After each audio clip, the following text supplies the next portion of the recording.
Good afternoon, everyone. In the next thank at the outset, I like to thank the organizers for giving me an opportunity to be part of this teaching program. In the next 25 minutes or so, we shall be discussing the role of radioiodine in the postoperative management of differentiated thyroid cancers and also its role in the hyperthyroidism. We will be discussing this topic in these subheadings. One is what is radioactive iodine? What is the theranostic value of iodine 131 in differentiated thyroid cancers? How the special situations of differentiated thyroid cancers are managed with radioiodine? What is the role of radioiodine in hyperthyroidism management? And there are many concerns, especially for endocrinologists, on the usage of radioiodine. So let me be very practical and let us try to have a consensus on the use of radioiodine in both these common clinical problems, differentiated thyroid cancers and hyperthyroidism management. Radioiodine is a naturally occurring, radioiodine is called I-131, and this is equivalent to a naturally occurring stable iodine 127 iodine. Iodine 131 is produced in a nuclear reactor by the uranium fission, and it has a half-life of 8 days. As all of you know, it has two components of emission. One is gamma, used for imaging, and the beta particle having a higher energy and its inability not to, or its ability not to travel for a longer distance, used for therapeutic purpose.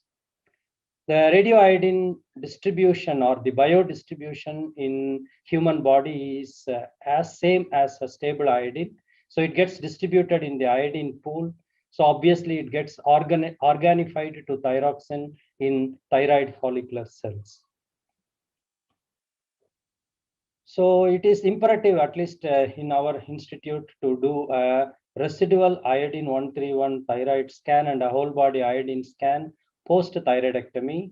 And it is conventionally done when the TSH is more than 30 international units and conventionally performed after 4 weeks post-operative. We always keep the iodine body pool unsaturated by not using the povidone iodine perioperatively, and not to, we instruct the patients not to use iodized salt for the next 4 weeks post-operative. Thereby the iodine scan is performed, and the importance of that is depicted here. You can see this is a patient who is having significant remnant thyroid tissue, but says the surgeon says patient underwent a total thyroidectomy. On the other hand, 1 to 3% of the time, in the best hands of endocrine surgeon, you get a good removal of the thyroid tissue. So there is insignificant thyroid tissue. More than that, we come across many times unsuspected residual thyroid tissue and unsuspected cervical lymph nodes. Here you can see there is unsuspected residual thyroid tissue in thyroglossal tract, and also there is unsuspected iodine concentrating lower cervical lymph node. So obviously the dosage of radioiodine is highly influenced by this scan. Coming to the role of iodine 131 in the management of differentiated thyroid cancers, as we all know, most of the differentiated thyroid malignancies have excellent prognosis. Because of this, there are no standard treatment protocols available in a randomized controlled manner. The same thing applies for the iodine therapy. But it's very important, I like to bring your attention to this most important statement. The single most powerful prognostic indicator for a disease-free interval and increased survival of differentiated thyroid cancer is the treatment with I-131. That is because of the various benefits we reap out from the iodine 131 therapy, the destruction of the microscopic disease. There is a better follow-up of these patients who had undergone iodine ablation, and there is a significant reduction in the recurrence and mortality of differentiated thyroid cancer patients. So let us discuss why we need iodine 131 ablation in our day-to-day practice. That is because of the simple fact that thyroid cancers are multifocal, they are multicentric, and they are microscopic. So obviously there can be unsuspected microscopic foci in the residual thyroid tissue. So we need to have iodine 131 ablation. The iodine 131 ablation helps us to visualize the local or distant metastasis, especially in the follow-up diagnostic imaging. And there is a reduced specificity for serum thyroglobulin in presence of significant residual thyroid tissue. So if the patient is undergoing an iodine 131 ablation, any small rise in serum thyroglobulin is a clear indicator that there is a recurrence of differentiated thyroid cancer.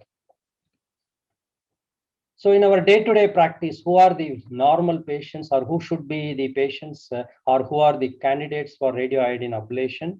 Obviously, patients with papillary follicular mixed insular carcinomas, most of the time with more than 1.5 centimeter size with capsular invasion. So this is a most common general terminology by which we can identify most of these patients who are undergoing an iodine 131 ablation. Patients with distant metastasis, lymph nodal, pulmonary, and skeletal metastasis, they are also taken up for iodine 131 therapy. If there is no revision surgery planned, patient undergone hemithyroidectomy, now we are not thinking about revision surgery for specific reason. Either patient doesn't want or surgeon feels it is too risky to perform that. Then in those cases, we can do a lobar ablation. And again, as per the ATA guidelines, most of the patients with 4 years, with an age of more than 45 years, presence of gross residual tumor, macroscopic invasion, and tumor size of more than 4 centimeter, regardless of age, all these patients are the general candidates for iodine 131 ablation. So who are the patients not to be ablated, who are not to be considered for radioiodine ablation? Most of the time, they are the low-risk patients with unifocal papillary tumors, microcarcinomas with no capsular invasion, and there are no distant metastasis, or patients with minimally invasive follicular carcinomas. Patients are having histopathology where we can say that these patients cannot show a good iodine 131 uptake. The tumor with neither papillary nor follicular differentiation, or a patient who had gone only a lobectomy, undergone only a lobectomy or a lumpectomy, those patients will go for a completion revision thyroidectomy rather than for iodine 131 ablation. So the dynamic risk stratification helps us to identify the patients who will be taken up for the ablation or for metastasis therapy. So most of the time, low risk patients will not be taken up. Intermediate risk and high risk patients are the general candidates for radioiodine ablation or radioiodine metastasis therapy. So let us understand these two terminologies. It is very important not to interchange these terminologies and to be used in the right context. Radioiodine ablation and radioiodine metastasis therapy.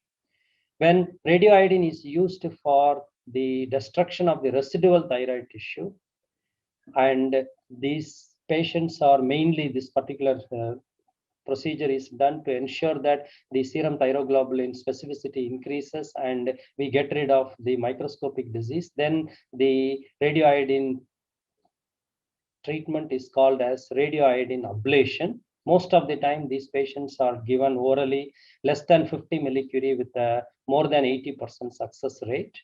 And we use the terminology metastasis therapy when we use radioiodine to take care of the distant metastasis, loco-regional metastasis like lymph nodal metastasis, or distant metastasis like pulmonary and skeletal metastasis. The dosage of radioiodine can be calculated by dosimetric studies, or more commonly, as a rule of thumb, you can use fixed dosages. And these are the fixed dosages normally used in our day-to-day practice. 100 millicurie for lymph nodal metastasis therapy, around 120 to 150 millicurie for pulmonary metastasis. And to take care of skeletal metastasis in one sitting, we normally use around 180 to 200 millicurie. These fixed dosages most of the time give a good response, and the pulmonary metastasis therapy of around 120 to 150 is directed by the fact that we should like to have not more than 80 millicurie of radioiodine retained in the pulmonary tissue after 48 hours to avoid pulmonary fibrosis. And we get an excellent response to skeletal metastasis when you use 180 to 200 millicurie. So obviously the patient preparation is most important for an optimal result. And the post radioiodine oral administration, patient follows simple radiation safety measures, and the isolation is done just for 48 hours to a maximum of 72 hours in specific isolation rooms. And the patients are every day looked for the radiation exposure, and most of the time they get discharged if the radiation exposure is less than 5 mR per hour, and that normally happens between 48 to 72 hours. Post-therapy scans conventionally done after 3 days to 7 days. This is mainly to pick up unsuspected distant metastasis, and it has a very high sensitivity to pick up unsuspected distant metastasis. So the recombinant TSH also can be used to assist radioiodine ablation or radioiodine metastasis therapy. So the patient need not undergo the hypothyroidism status, and this most important day-to-day indication in our practice is the presence of extensive functioning thyroid metastasis. So in these patients, in spite of the stoppage of thyroxine, the TSH doesn't go up. So obviously we need to use recombinant TSH. The other uncommon but still an important indication is patients with pituitary issues where there is no increase in TSH. These are the two common indications where recombinant TSH is being used, but it is a very good, it can be used in most of the patients who are professionals, and it has a equal efficacy when compared to endogenous TSH stimulation. It is a good adjunct in the tennis syndrome also, the thyroglobulin elevated negative iodine scan. So there are some specific situations where we need to know how to use radioiodine. One is the children. So in children, we have most aggressive presentation, but excellent response to radioiodine therapy. And almost all children with differentiated thyroid cancer post-thyroidectomy will go for adjuvant iodine 131 therapy. It is to be noted the conventional adult guidelines may not hold true as far as the usage of radioiodine in children are concerned. Most of them present with diffuse lung metastasis. So obviously these patients will be treated with radioiodine. So the other clinical situation where we need to know how to use radioiodine is iodine 131 refractory cancers. So first let us understand how they are defined. The patients who are having at least one of the following are called as iodine 131 refractory patients. So one is the patients who continue to show iodine 131 uptake, but no longer the thyroglobulin is coming down. That is one.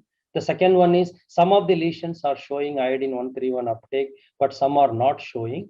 And cumulative dose of over 600 millicurie already given. These patients are called as iodine refractory.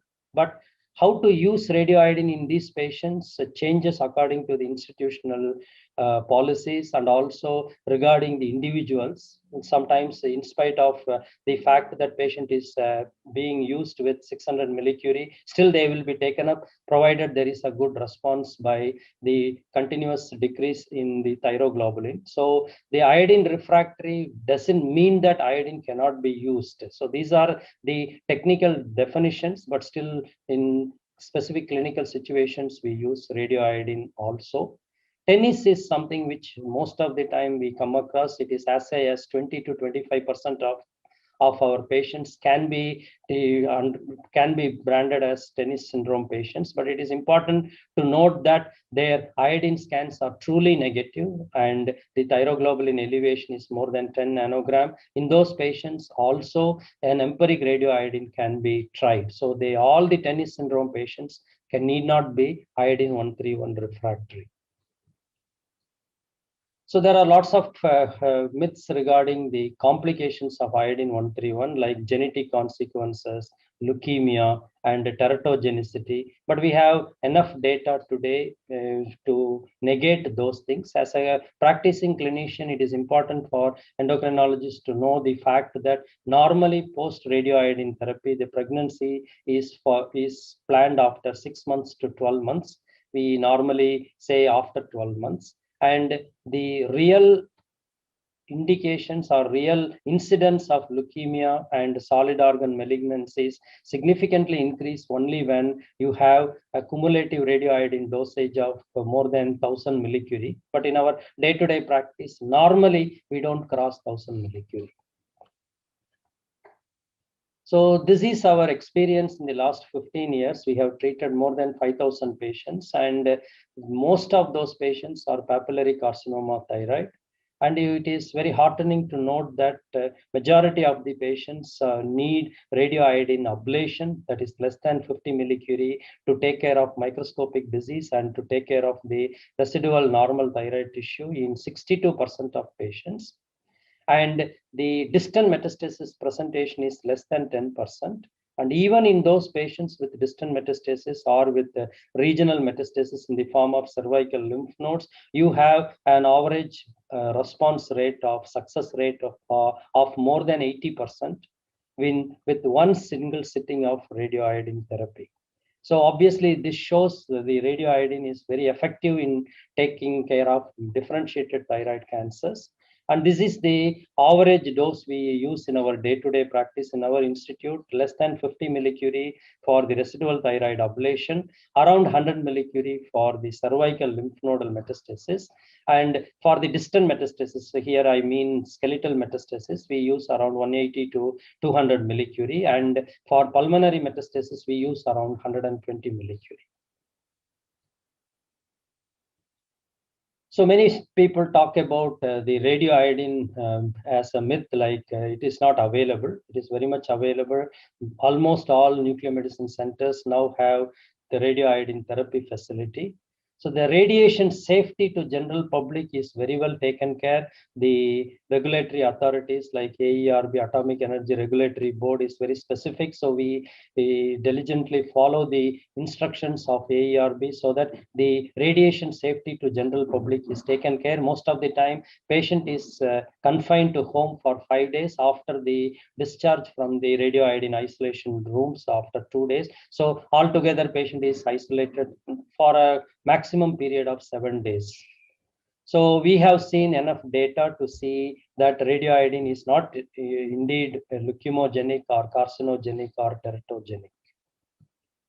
So let us now, so most of the time in our day-to-day practice, the post-operative cases of differentiated thyroid cancer need to be referred to nuclear medicine, either or both for an iodine scan and for the further management. So we understood what is the technical difference between iodine 131 ablation and iodine 131 therapy. So most of the time, the follow-up is done with whole body iodine scan and with stimulated serum thyroglobulin. And we use very sparingly the FDG PET scan for the tennis syndrome patients. So now coming in the next 10 minutes, let us understand the real role of radioiodine in hyperthyroidism management. So this single slide will make us very clear about the specific indications. A simple technetium thyroid scan rules out the subacute viral thyroiditis, which is not the indication for usage of radioiodine as a therapy management in these patients. So florid Graves most of the time is the most important indication. The autonomous toxic nodule or multinodular toxic goiter. So these are the 3 specific indications where radioiodine is used. So in Graves' disease, it is the post-reproductive age group. There are no controversies. And when there is a drug trial failure of the usage of antithyroid drugs for more than 12 months, if these patients still have not got the spontaneous remission, so obviously they are the indicators, or they are the patients to be taken up for radioiodine therapy. Recurrence post-surgery, again, is these three are the most non-controversial indications for in Graves' disease. Toxic multinodular goiter, especially in elderly patients with presentation as congestive cardiac failure, again, the indication for radioiodine. Autonomous toxic nodule, another established indication for radioiodine therapy. So the normal dosages of radioiodine in our day-to-day practice is for Graves around 8 millicurie, for toxic multinodular goiter around 10 to 12 millicurie, and for autonomous toxic nodule, it is around 15 millicurie. So this is our day-to-day practice, our own experience, but the literature evidence is the simple. The larger fixed doses means you have more effective therapy. For example, in US, they use 30 millicurie as a standard dose, irrespective of the uptake percentage, irrespective of the clinical etiology, like whether it is autonomous toxic nodule or Graves, but we don't do like that.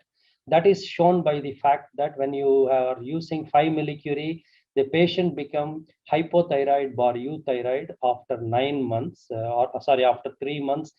But on the other hand, when you use 15 millicurie, by 95% of these patients become hypothyroid by 6 weeks to 12 weeks. So that shows that the larger fixed doses means you get more effective management. But if the patient is properly prepared and if you know the uptake percentage, most of the time, these lower dosages also show a good efficacy. So again, we like to highlight the simple radiation safety measures. These patients are not admitted in isolation rooms or isolation ward. They are sent home and they just confine themselves for the next 3 to 4 days. And most of the time, as long as you are maintaining 2-meter distance from the normal adults and you avoiding close contact with children and pregnant women, are the simple radiation safety instructions what we tell to the patient. And the concerns of immediate side effect is over exaggerated. It is not really there. Most of the time it is rarely nausea or gastritis, and sialadenitis is something which we need to take care, but it is very easy as long as you use simple sialogogues like the lemon juice is more than enough to avoid sialadenitis. So what are the contraindications for low-dose radioiodine therapy for hyperthyroidism management? Absolute contraindications are pregnancy and lactation. Children less than 5 years, normally not taken up for radioiodine therapy. Patients with a large gland, more than 80 gram, especially in children, are not taken up. Patients with even with Graves or multinodular goiter with discrete cold nodules, unless otherwise we are too sure that there is no chance for malignancy, we don't take up the patient for radioiodine therapy. And thyrotoxicosis, other than primary hyperthyroidism, obviously not treated with radioiodine. So our own experience in the last 15 years is more than 4,000 patients. And this I'd like to highlight here because of the fact most of the time this is the Graves. Majority of the patients are provided by my endocrine colleagues, and you can see 65% of the patients are Graves. And it is again heartening to note that we have chance for second dose of second sitting of radioiodine is less than 10%. And that is again because of here we have used a fixed dose of around 8 to 10 millicurie only. So you get a good response in these patients also. So again, the Graves orbitopathy, again, active Graves orbitopathy we don't treat, but suspected and the inactive Graves of orbitopathy can very well be treated with steroid coverage. We use prednisolone 10 milligrams, 1 milligram per kilogram body weight, and given in the dose of around 40 milligram to start with, and reduced by 10 milligram by every month, every week. So by 4th week, patient will be on off steroids in these patients. Again, there are lots of myths on radioiodine. I will just take only 2 more minutes. Future thyroid cancers and hyperparathyroidism, I can only say that they are notions. I have enough scientific data to show in the next few slides. There is absolutely no future malignancy risk or future genetic or teratogenic risk. Most important thing is thyroid cancers in those patients, especially in Chernobyl disaster, is because of a continuous low dose radiation that is not expected in patients who are being treated with one sitting of radioiodine. So there is no increased risk of thyroid cancer in these patients, either who have been treated with low dose of radioiodine or for diagnostic scans, or there is no hyperparathyroidism. I can only say that this is a notion. And even future malignancies, whether it is solid organ malignancy or leukemia, is, I can say only it is exaggerated because so much of data are available. Anybody interested can go through that. So I will request the endocrinologist to avoid drug trial for more than 12 to 18 months. They are the right candidates for Graves. We should be looking for other than established indications like the Graves disease, post-reproductive age group. Can it be used as a primary modality in those patients? We need to have a consensus. Ill effects of radioiodine is really an exaggerated one. And obviously, the most effective and high patient compliance treatment is with radioiodine. Thank you very much for your patient here. Thank you, sir. Thank you for your wonderful presentation. You have covered the most aspect of this thyroid imaging or thyroid imaging and in this session, therapeutics of thyroid imaging. So thank you very much. But still, we have some queries. So we are taking these questions. So one question is, long-term antithyroid medication has Sir, risk of thyroid storm after radioiodine ablation. What it can be how yeah, it can be. You are talking about hyperthyroidism patients who are being treated with radioiodine. The chances for thyroid storm, obviously thyroid storm can be precipitated by significant radiation thyroiditis, but that is can be very effectively managed as long as, or in our day-to-day practice, in our experience, if the free T4 is not more than 4, most of the time you don't get the radiation thyroiditis or thyroid storm. In our day-to-day practice, we normally treat if the free T4 is around 2. But this may not be always be possible to be followed. Sometimes when the patient has acute reactions to the thyroid drugs, anti-thyroid drugs, we are called to give radioiodine at a shorter notice. So without proper preparation, we may be giving the free T4 maybe still more than 4. But those patients, we give steroids. Most of the time, we are able to manage that. So in our day-to-day practice, our chances of, we have not seen thyroid storm for more than 1 or 2% of patients. So it is very much possible to be managed. The practical tip is see the free T4, and in specific indications, specific situations, use steroids, oral steroids. Sir, second question, any reason why ATN is given higher dose than in toxic MNG?